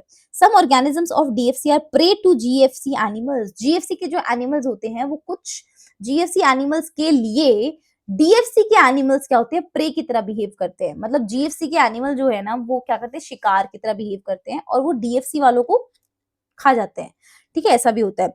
And these interconnection of food chain make a food web, कि मान लो कि अगर ये जीएफसी चल रही थी, ट्रॉफिक लेवल 1 2 3 4 ऐसा चल रहा था, और ये 2 जो है वो मर गया, तो मर गया तो डेट्राइटिस बन जाएगा, डेट्राइटिस बनते ही डीएफसी की स्टार्टिंग हो जाएगी। तो आपको पता है ये दो चेन्स आपस में कनेक्ट हो गई, कि भाई ये एक फूड चेन चल रही थी, वो फूड चेन के बीच में से ही ये नई फूड चेन और स्टार्ट हो गई डीएफसी, तो ये आपस में इंटरकनेक्ट हो गई, ठीक है, ठीक है, दो चेन्स आपस में इंटरकनेक्ट हो गई। ये तो मैंने फिर भी दो चेन बताई है आपको, ऐसी बहुत सारी चेन्स है हमारे इकोसिस्टम के अंदर। तो बेसिकली हमारे इकोसिस्टम में क्या एग्जिस्ट नहीं करता, एक अकेली फूड चेन एग्जिस्ट नहीं करती है। कभी भी ट्रॉफिक लेवल 1 से 2 3 4 ये कभी भी एक फूड चेन कभी एग्जिस्ट ही नहीं करती, it is just an imaginary thing, हम सोच रहे हैं इसको। बट हमारी जो इकोसिस्टम है वहां पर कौन चीज, क्या चीज है जो सबसे ज्यादा एग्जिस्ट करती है, दैट इज फूड वेब। जाल एग्जिस्ट करते हैं, चेन एग्जिस्ट नहीं करती, individual chain is not there, food web is there. अब इस वेब को समझने के लिए हमने चेन को पढ़ा, दैट इज अनदर थिंग, ठीक है। अब आते हैं हमारे पास एक टर्म आती है दैट इज स्टैंडिंग क्रॉप। वो क्या होता है, हर एक ट्रॉफिक लेवल के ऊपर उनका अपना एक सर्टेन बायोमास होता है, जिसको हम स्टैंडिंग क्रॉप कहते हैं। जैसे कि हमारे पास में प्रोड्यूसर्स होते हैं, प्रोड्यूसर के ऊपर उनका एक पर्टिकुलर बायोमास होता है या नंबर होता है उनका। बायोमास मैंने आपको पिछले लेक्चर में भी समझाया था, जैसे प्रोड्यूसर है वो कितना बायोमास प्रोड्यूस कर रहे हैं, ठीक है, सनलाइट की हेल्प से। या मान लेते कि प्रोड्यूसर है, छोटे छोटे प्लांट है, तो उनका नंबर कितना है ना, कितना नंबर है उनका, कितने प्लांट है, 200 प्लांट है, 300 प्लांट है, वो नंबर भी देख सकते हैं। पर यूनिट एरिया आपको देखना है कि उस पर्टिकुलर एरिया के अंदर, या तो आप ऐसे देख लो कि कितना नंबर है उसका, अगर छोटे छोटे प्लांट है तो। अगर नंबर वाला जो चीज है वो थोड़ा सा नहीं बैठ पा रहा है सही उसका मेजरमेंट, तो आप उसके लिए आप देखो कि कितना बायोमास प्रोडक्शन हो रहा है उस पर यूनिट एरिया में। बायोमास प्रोडक्शन उस पर यूनिट एरिया में कितना हो रहा है, वही आपको देखना है कि उस ट्रॉफिक लेवल के ऊपर कितना बायोमास प्रेजेंट होता है एक सर्टेन टाइम पीरियड के अंदर, उसी को हम बोलते हैं स्टैंडिंग क्रॉप, ठीक है। ड्राई वेट जो होता है, ड्राई वेट का मेजरमेंट जो होता है दैट इज मोर एक्यूरेट, क्योंकि देखो प्लांट है उसके अंदर पानी होगा तो पानी का वेट भी आएगा, है ना। तो अब पानी को वेट को हटाकर जब आप अपना वेट लेते हो तो वो ड्राई वेट होता है, तो ऑब्वियसली ड्राई वेट कभी भी वेरी इतना नहीं करता, पानी वाला वेट वेरी करता है। कभी किसी प्लांट में पानी कम है, किसी में ज्यादा है, तो पानी वाला वेट वेरी करेगा। प्लांट को एकदम सुखाकर फिर आप उसका ड्राई वेट लो बेसिकली, ठीक है। तो ड्राई वेट जो होता है वो दैट इज मोर एक्यूरेट, ठीक है। अब इसका एक बहुत इंपॉर्टेंट यहाँ पर रिप्रेजेंटेशन दे रखा है, दैट इज प्रोड्यूसर में first trophic level, second, third, fourth आ जाता है। ये प्लांट हो जाते हैं हर्बीवोर है, प्लांट को खाने वाले, हर्बीवोर को खाने वाले कार्निवोर्स होते हैं। तो ये हमारे ये कार्निवोर है, ये टॉप कार्निवोर्स होता है हमारे पास में। एग्जांपल्स में देखोगे आप यहाँ पर, तो एग्जांपल्स याद करनी है। फर्स्ट ट्रॉफिक लेवल में फाइटोप्लैंक्टन, ग्रास, ट्रीज आते हैं। फाइटोप्लैंक्टन को खाने वाले होते हैं जू प्लैंक्टन। अच्छा, फाइटोप्लैंक्टन छोटे छोटे छोटे छोटे पौधे टाइप्स होते हैं और जू प्लैंक्टन छोटे छोटे छोटे छोटे एनिमल्स टाइप्स होते हैं, ठीक है। ये क्या करते हैं, छोटे छोटे होते हैं, तैरते वाले, पैसिवली तैर रहे होते हैं पानी के अंदर, तो इन फाइटोप्लैंक्टन्स को जू प्लैंक्टन्स खा रहे होते हैं। ग्रास हॉपर हो गया, काऊ हो गया, ये हमारे सेकेंडरी ट्रॉफिक लेवल पे आते हैं, कि भाई प्लांट हो गया, इस प्लांट को खाने के लिए ग्रास हॉपर भी होता है, काऊ भी होती है, काऊ भी खा सकती है, ग्रास हॉपर भी खा सकता है। इनको खाने के लिए बर्ड भी होते हैं, फिशेस होते हैं, वॉल्फ होते हैं, वो थर्ड ट्रॉफिक लेवल पे आते हैं जो कार्निवोरस होते हैं। और इनको खाने के लिए मैन होता है, लायन होता है, ये सब होता है, ठीक है। ये हमारे पास में एनर्जी का फ्लो चल रहा है, आप देख पा रहे हो यहाँ पर, जैसे कि सनलाइट आई, इससे जो है कुछ एनर्जी जो होती है, मतलब यहाँ पर क्या होता है बेसिकली, फर्स्ट ट्रॉफिक लेवल जो होता है वो इस सनलाइट को कंज्यूम करता है, और यहाँ से क्या होता है, आपके प्रोड्यूसर्स बनते हैं। प्रोड्यूसर्स अपना खाना बना रहे होते हैं, प्रोड्यूसर की एनर्जी आगे ट्रांसफर होती है, इसमें से जो इनकी जो 10% एनर्जी होती है बस वो वही ट्रांसफर होती है, बाकी जो 90% एनर्जी होती है वो एनवायरमेंट में हीट के फॉर्म में निकल जाती है। तो बेसिकली कुछ इस तरीके से आगे चलते चलते चलते चलते ऐसे फूड चेन और फूड वेब बनते रहते हैं, ठीक है। ऐसे हो गया। अब हमारे पास एक इंपॉर्टेंट टॉपिक आता है दैट इज इकोलॉजिकल पिरामिड, बहुत ही ज्यादा इंपॉर्टेंट है। इकोलॉजिकल पिरामिड में क्या होता है कि हमारे पास में एक पिरामिडिकल शेप आती है जब हम एनर्जी को, नंबर को, बायोमास को और रिलेशनशिप बिटवीन ऑर्गेनिजम्स, ऑर्गेनिज्म के बीच में क्या रिलेशनशिप्स हैं और बायोमास कितना है, नंबर कितना है, एनर्जी कितनी है, अगर हम इनको एक पिरामिड की फॉर्म में लिखना चाहें, जैसे हमने लास्ट वाले चैप्टर में लिखा था एज पिरामिड, पॉपुलेशन के लिए हम एज पिरामिड्स यूज करते हैं कि एक पॉपुलेशन में कि इस एज ब्रैकेट में इतने लोग आते हैं, इस एज ब्रैकेट में इतने आते हैं, तो उसको अगर जब हम देखते हैं तो वो पिरामिड की फॉर्म में आता है। तो वैसे ही हम यहाँ पर क्या करते हैं, पिरामिड शेप हमें मिलता है जब हम एनर्जी को, नंबर को, बायोमास को, इनको डिफरेंट डिफरेंट लेवल पे चेक करने जाते हैं। तो जैसे कि ट्रॉफिक लेवल नंबर 1 पे आप खुद दिमाग लगा के सोचो, अगर ट्रॉफिक लेवल नंबर 1 पे इतने सारे प्लांट प्रेजेंट है तो उनका बायोमास ज्यादा होगा ऑब्वियसली, क्योंकि वो प्रोडक्शन कर रहे हैं अपने अंदर। उसके ऊपर अगर हम जाएंगे तो आपके पास में होते हैं कंज्यूमर्स, कंज्यूमर में बायोमास कम होगा, उससे ऊपर जाएंगे तो वैसे होगा। तो मतलब कुछ इस तरीके से बेसिकली क्या होता है, नंबर का अगर आप देख लो, नंबर है ना, तो कोई भी इकोसिस्टम, ट्री का इकोसिस्टम उठा लो या आप किसी का भी इकोसिस्टम उठा लो, अगर आप वहां पे नंबर के बिहाफ पे आप देख रही हो, है ना, नंबर के बिहाफ पे अगर आप देख रहे हो कि भाई जो प्रोड्यूसर्स है उनका नंबर कितना है, लेट्स से कि प्रोड्यूसर का नंबर 100 है, उसके ऊपर प्रेजेंट जितने भी कंज्यूमर्स होते हैं, जो प्राइमरी कंज्यूमर्स होते हैं, जैसे वो 80 हैं, 80 के ऊपर प्रेजेंट जो होते हैं हमारे पास 60 होते हैं, 60 के ऊपर प्रेजेंट होते हैं जैसे कि 20 होते हैं, 20 के ऊपर प्रेजेंट 10। तो कुछ इस तरीके से मतलब बेसिकली एक पिरामिड चलता है। तो बेसिकली सबसे ज्यादा बॉटम पे हमारे पास नीचे ये आ जाएगा, फिर हमारे पास ये आ जाएगा, फिर हमारे पास ये आ जाएगा, फिर हमारे पास ये आ जाएगा, ये आ जाएगा। तो कुछ इस तरीके से एक पिरामिड फॉर्म हो जाता है। तो हमारे पास बॉटम के ऊपर हमेशा और हमेशा कौन रहता है, प्रोड्यूसर रहता है। तो base is represented by the producers and apex के ऊपर हमेशा हमेशा कौन रहता है, टर्शरी या टॉप कंज्यूमर्स रहते हैं।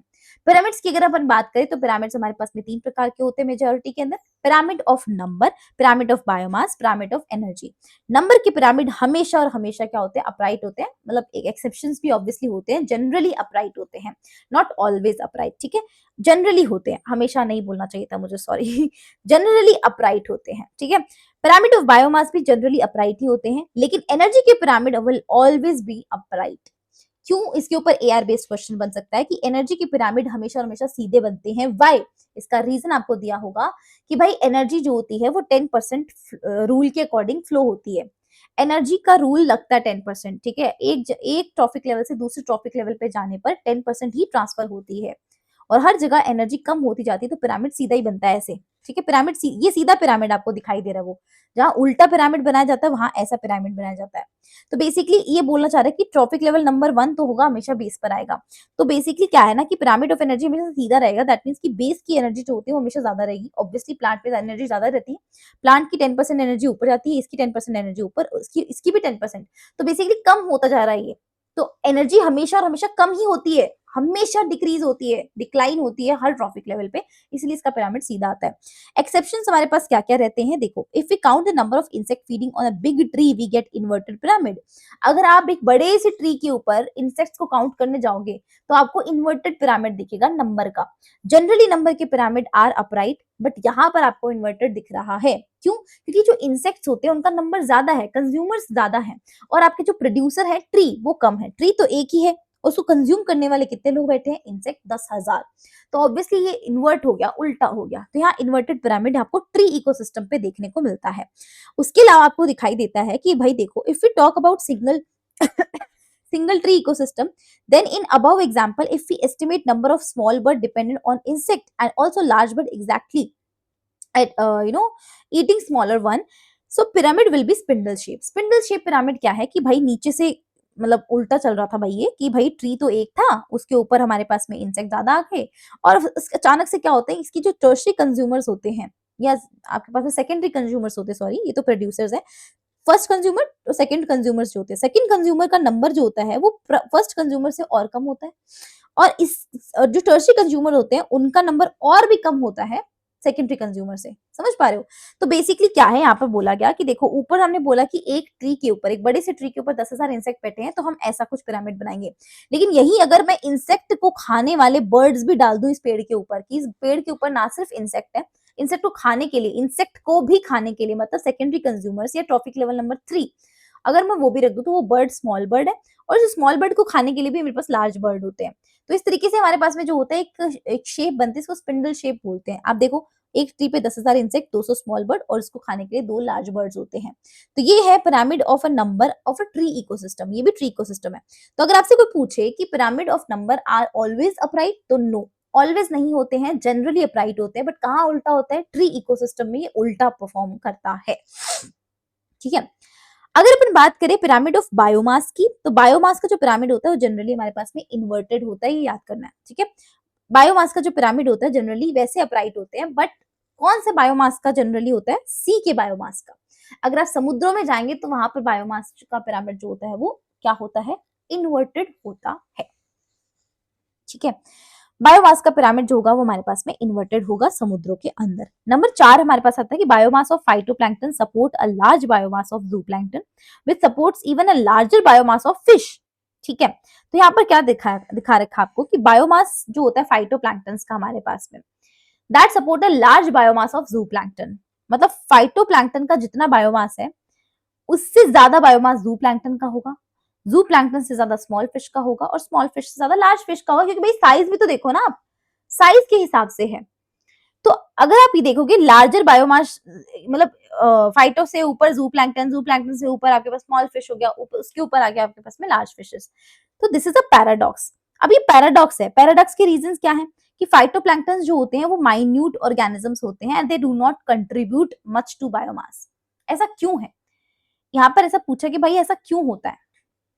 जनरली देखो हमारे पास में जनरली जो पिरामिड्स होते हैं वो सीधे होते हैं बायोमास के, लेकिन अगर आप ये फाइटोप्लैंक्टन जू प्लैंक्टन यहाँ पर देखोगे तो फाइटोप्लैंक्टन जो होगा आपके पास में ये सबसे नीचे है और इसका बायोमास सबसे कम है, तो इसका एपेक्स जो है वो नीचे बन रहा है। इसका रीजन क्या है, जबकि फाइटोप्लैंक्टन जो होते हैं वो तो प्रोड्यूसर की कैटेगरी में आते हैं, तो इनका तो बेस होना चाहिए बेसिकली, तो इनका बेस जो होता है वो चोंच जैसी सी निकल रही, तो ये पैराडॉक्स जो मतलब ये काइंड ऑफ पैराडॉक्स है एक तरीके से कि फाइटोप्लैंक्टन जो होता है, इसके रीजन दे रखे पैराडॉक्स के कि ये क्यों है पैराडॉक्स, इसलिए कि फाइटोप्लैंक्टन जो होते हैं वो छोटे छोटे ऑर्गेनिजम्स होते हैं और वो कंट्रीब्यूट नहीं करते ज्यादा बायोमास में। कैसे करेंगे, इतने छोटे छोटे ऑर्गेनिज्म है, कहाँ का बायोमास उनका, अगर आप उनको तोलने में जाओगे तो काय का बायोमास है उनका, है ना। रैपिड रिवीजन करते हैं, ग्रोथ करते हैं, फाइटोप्लैंक्टन की बहुत ज्यादा ग्रोथ होती है, रैपिड ग्रोथ होती है, रैपिड रिवीजन बोल रही हूँ मैं, रैपिड रिप्रोडक्शन करते हैं ये बहुत ज्यादा।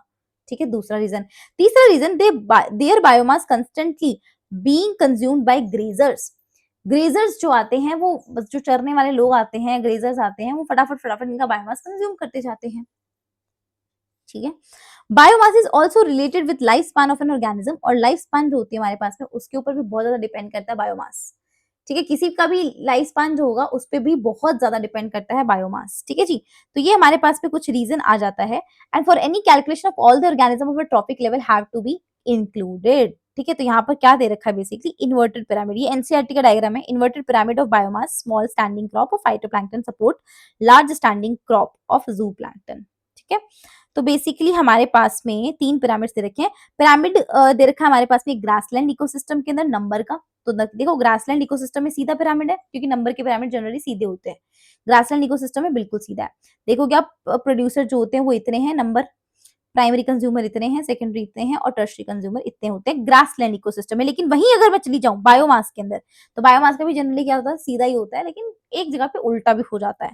तो वो देखेंगे यहाँ पर हमारे पास में इन्वर्टेड कहाँ होता है, इन्वर्टेड बायोमास का जो हमारे पास में पिरामिड होता है वो यहाँ पर प्रेजेंट है। फाइटोप्लैंक्टन जो होता है, phytoplankton supports large standing crop of zooplankton. ठीक है, तो इस वाले के अंदर हमारे पास में ये प्रेजेंट होता है उल्टा पिरामिड, और बाकी वाले में सब जगह पे आपके पास में क्या होगा, सीधा पिरामिड होगा। ठीक है, एक ट्रॉफिक लेवल जो होता है that represent a functional level not a species as such. एक कंप्लीट ट्रॉफिक लेवल जो होता है वो एक क्या प्रदर्शित करता है, एक कंप्लीट ट्रॉफिक लेवल बेसिकली क्या होता है, एक स्पीसीज को एक कंप्लीट ट्रॉफिक लेवल जो होता है वो क्या होता है, फंक्शनल लेवल को प्रोड्यूस करता है। फंक्शनल लेवल का मतलब कि भाई एक पर्टिकुलर ट्रॉफिक लेवल के ऊपर प्लांट प्रेजेंट है, वो काम कर रहे हैं। मतलब ऐसा नहीं है कि भाई उस ट्रॉफिक लेवल के ऊपर लेट्स से कि कंज्यूमर नंबर 1 है, ठीक है, प्लांट को खाने वाली कंज्यूमर नंबर 1 है। अब उस प्लांट को तो बकरी भी खा सकती है, उस प्लांट को कोई और भी खा सकता है, कोई और काऊ भी खा सकती है उस प्लांट को। तो बकरी काऊ दोनों की स्पीशीज अलग अलग है, तो हम ऐसा नहीं बोल सकते कि इस ट्रॉफिक लेवल के ऊपर एक ही स्पीसीज आएगी। स्पीसीज स्पेसिफिक नहीं होते हैं, ये फंक्शनल लेवल के होते हैं, ये फंक्शन क्या परफॉर्म कर रहे हैं। ये दोनों इसको खा रहे हैं तो कोई बात नहीं, अलग अलग स्पीसीज है तो कोई भी प्रॉब्लम नहीं है, बट आएंगे इसी ट्रॉफिक लेवल पे क्योंकि इनका फंक्शन सेम है। तो फंक्शनल लेवल पे आते हैं ये, ना कि स्पीसीज लेवल पे, ठीक है। तो स्पीसीज से फर्क नहीं पड़ता। नॉट एन ऑर्गेनिज्म में occupy more than one trophic level simultaneously, ऐसा नहीं होता कि कोई एक पर्टिकुलर ऑर्गेनिज्म एक से ज्यादा ट्रॉफिक लेवल एक साथ उस टाइम पर प्रेजेंट हो पाए। फॉर एन एग्जाम्पल हमारे पास में स्पैरो दे रखी है, ठीक है, सॉरी, सो में ऑर्गेनिज्म जो होते हैं एक साथ हो सकते हैं। देखो कैसे, मैं समझाती हूँ। स्पैरो जो हमारे पास में प्रेजेंट होती है, चिड़िया, मैं तभी मैंने सोचा यार गलत पढ़ लिया गया मैंने इसको, लाइन गलत पढ़ ली हमने। इसमें क्या है, सो एन ऑर्गेनिज्म में occupy more than one trophic level simultaneously, मतलब एक ऑर्गेनिज्म जो होता है वो एक से ज्यादा ट्रॉफिक लेवल पे आ सकता है। इसके ऊपर एआर बेस्ड क्वेश्चन आ सकता है क्या, कि ट्रॉफिक लेवल जो होता है वो बेसिकली किसको रिप्रेजेंट करता है, फंक्शनल लेवल को। ट्रॉफिक लेवल के ऊपर कोई स्पीसी स्पेसिफिक नहीं है। अगर वो स्पीसी स्पेसिफिक नहीं है तो किसी भी ट्रॉफिक लेवल पे एक पर्टिकुलर स्पीसीज किसी भी ट्रॉफिक लेवल पे आ सकती है। सिंपल सी बात है भाई, उसको छूट है, क्योंकि उसके ऊपर कोई ठप्पा थोड़ी लगा कि भाई स्पैरो होगी वो तो ट्रॉफिक लेवल नंबर 2 पर या E3 पर नहीं जा सकती। क्यों नहीं जा सकती, वो एक स्पीसीज है, वो कहीं पे भी जा सकती है। और ट्रॉफिक लेवल को कभी भी स्पीसीज के अकॉर्डिंग हमने डिसाइड किया ही नहीं। तो हमारे पास में स्पैरो की बात करें तो स्पैरो जो होता है वो प्राइमरी कंज्यूमर हो सकती है अगर वो सीड खाती है, तो बीज खाती है, फ्रूट खाती है, मटर खाती है, ये सब क्या है, प्रोड्यूसर टाइप्स है। तो इनको अगर वो कंज्यूम करती है तो वो प्राइमरी कंज्यूमर है। लेकिन वो सेकेंडरी कंज्यूमर भी एट द सेम टाइम बन सकती है अगर वो इंसेक्ट खाने लग जाए और वॉर्म्स खाने लग जाए, कीड़े और इंसेक्ट खाने लग जाए, तो वो उसको सेकेंडरी बोलने लग जाएंगे। तो बेसिकली एक स्पीसीज को हम एक से ज्यादा उस पर रख सकते हैं ट्रॉफिक लेवल पे, ठीक है। That may occupy more than one trophic level. आई बात समझ में, क्यों कर सकते हैं वो समझ में आ चुका है। अब इकोलॉजिकल पिरामिड्स जो होते हैं, कुछ लिमिटेशंस हैं। लिमिटेशंस क्या है कि it does not take into account the same species belonging to two or more trophic level. इससे क्या है कि भाई देखो, एक स्पीसीज एक से ज्यादा ट्रॉफिक लेवल को भी आ सकती है, एक से ज्यादा ट्रॉफिक लेवल को बिलोंग कर सकती है। जैसे हमने स्पैरो के बारे में बताया, तो आप उसके बारे में तो कोई बात ही नहीं कर रहे हो। आप उसको जगह कहाँ दे रहे हो, इकोलॉजिकल पिरामिड्स के बारे में। इकोलॉजिकल पिरामिड्स में जब हम पढ़ते हैं तो उन स्पीसीज को कोई जगह नहीं दी जा रही है, ठीक है, उनको लाया ही नहीं जा रहा है जो एक स्पीसीज है, सेम स्पीसीज है, and that is belonging to one or two या two or more trophic level, ठीक है, उसको नई जगह दे रहे हैं। दूसरा, it assume simple food chain, ये फूड चेन को ही अज्यूम करती है। ये सोचता है इकोलॉजिकल पिरामिड, क्या सोचता है कि देखिए भाई हमारा ना, देखो ये एक पिरामिड है, तो यहाँ पर प्रोड्यूसर हुआ, इसको खाने वाला primary consumer, secondary consumer, tertiary consumer. ये बस एक क्या है, एक फूड चेन है, एक सिंगल फूड चेन को कंज्यूम करती है। आपके हिसाब से यहाँ पर कोई फूड वेब लिखा हुआ है, नहीं। फूड वेब अगर नहीं है तो ये फूड वेब को कंसिडर ही नहीं करता। तो इस, जबकि फूड चेन एग्जिस्ट ही नहीं करती नेचर पे, नेचर में फूड चेन है ही नहीं, नेचर में तो फूड वेब होते हैं, और फूड वेब को तो ये इंक्लूड ही नहीं करता है अपने इकोलॉजिकल पिरामिड में। जो चीज मेरे लिए एग्जिस्ट नहीं करती तो वो मेरे लिए क्या है, उसकी लिमिटेशन है कि भाई वो चीज एग्जिस्ट ही नहीं करती तो मैं क्यों उसको उसके ऊपर इतना दिमाग लगाऊं। तो वो एग्जिस्ट नहीं करती, तो ये इसका एक बहुत बड़ा लिमिटेशन हमारे पास में होता है। It does not accommodate a food web, food web को रखते ही नहीं है ये। उसके बाद में सेप्रोफाइट्स जो होते हैं, जो कि इतना इंपॉर्टेंट रोल प्ले करते हैं, डिकम्पोजर्स। अगर डिकम्पोजर्स नहीं होंगे ना तो पूरा इकोसिस्टम हिल जाएगा, क्योंकि देखो खाने खाने वाले होंगे, उसको पचाने वाला कौन होगा, उसको खत्म करने वाला कौन होगा, उसमें से न्यूट्रिएंट निकाल कर वापस रिसाइकिल करने वाला कौन होगा। अगर डिकम्पोजर नहीं होगा तो सारा काम रुक जाएगा। तो इतना इंपॉर्टेंट रोल प्ले करने के बावजूद भी इनको इकोलॉजिकल पिरामिड में जगह नहीं दी गई है, तो ये भी इसका बहुत बड़ा इकोसिस्टम, बहुत बड़ा एक लिमिटेशन है। इतना बड़ा वाइटल रोल प्ले करते हैं इकोसिस्टम में, तो भी जगह नहीं मिली इनको। तो ये इकोलॉजिकल पिरामिड के कुछ लिमिटेशंस होते हैं जिसके ऊपर सवाल आ सकता है। अब एनसीईआरटी की समरी पार्ट में ना न्यूटन साइकिल के बारे में दे रखा है, जबकि न्यूटन साइकिलिंग का चैप्टर टॉपिक जो था वो पुरानी एनसीईआरटी में था, लेकिन आपके टॉपिक हटा दिया गया है। तो न्यूटन साइकिलिंग जो होती है वो बेसिकली क्या होता है, storage and movement of nutrient elements through various component of ecosystem.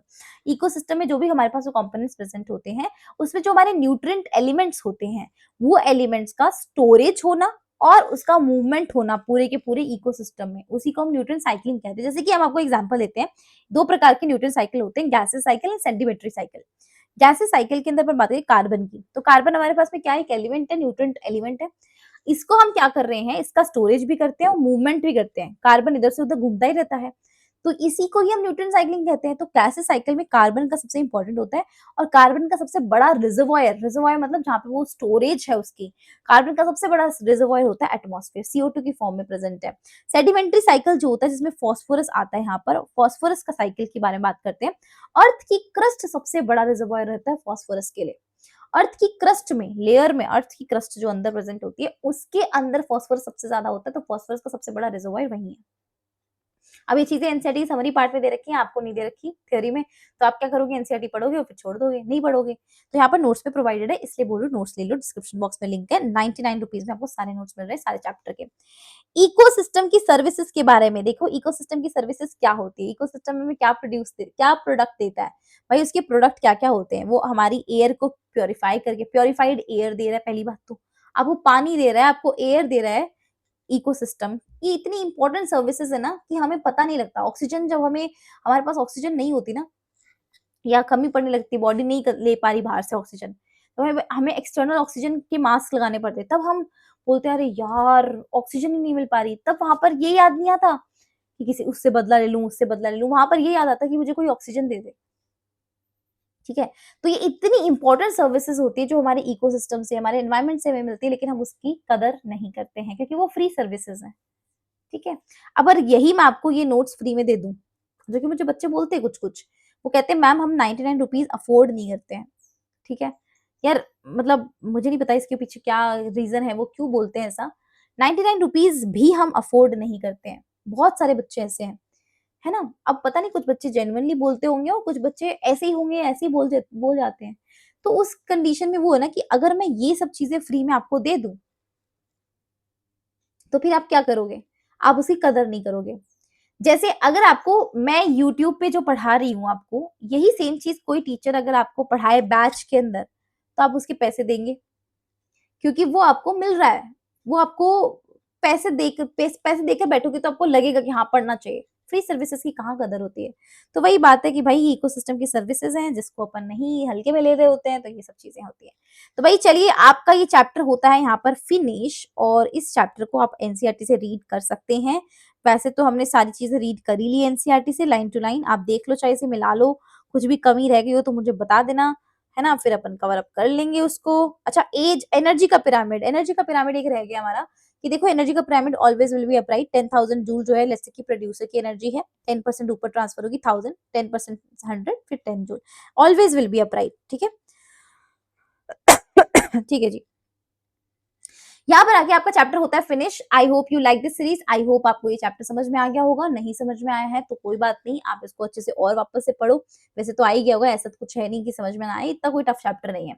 अगर आपको फिर भी और ऐसे डिटेल वाला चाहिए कि एकदम से और डिटेल चाहिए, तो भाई मेरे पार्ट वाइज लेक्चर्स भी पढ़े हैं इस चैप्टर का, तो हालांकि वहां पर भी मैंने अपलोड ही वन शॉट ही कर रखा है, लेकिन वो भी आप देख सकते हो इफ यू वांट। ठीक है, तो कोई दिक्कत वाली बात नहीं है, और रैपिड रिवीजन देखना तो आप रैपिड रिवीजन से भी इसका रिवीजन कर सकते हो फास्ट के अंदर, 30 to 50 मिनट्स के अंदर रैपिड रिवीजन में सारे चैप्टर्स के बना रखे हैं। डिस्क्रिप्शन बॉक्स में लिंक है, please go and check it out.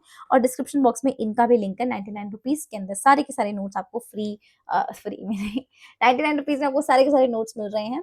Description box में लिंक है, सारे चैप्टर्स के नोट्स मिल रहे हैं, कैसे डाउनलोड करना है, कैसे एक्सेस करना है इनको परचेज करने के बाद में, उसके ऊपर मैं कंप्लीट वीडियो लेकर आ चुकी हूँ, वो वीडियो देखना चैनल के ऊपर पड़ी हुई है, वो वीडियो देखना अभी रिसेंटली अपलोड करी हुई है। ठीक है, चलिए, on that note Ekta Soni signing off for the day, thank you so much for watching this video, मिलते हैं नेक्स्ट वीडियो में। I hope that you are liking this series bio brief, and I hope you are revising your complete syllabus from this series, and after you're reading notes as well as your NCERT and practicing so many questions. And if you're not practicing, then please do watch all this series. सबसे पहले बायोब्रीफ देख लो, theory part complete कर लो, उसके बाद अपन practice पे आ जाएंगे। Practice आप मेरे लाइव सेशंस के थ्रू कर सकते हो, मैं हर टाइप के क्वेश्चन प्रैक्टिस आपको करवा रही हूँ वहां पर। ठीक है जी, चलिए, ओके, टाटा, बाय बाय।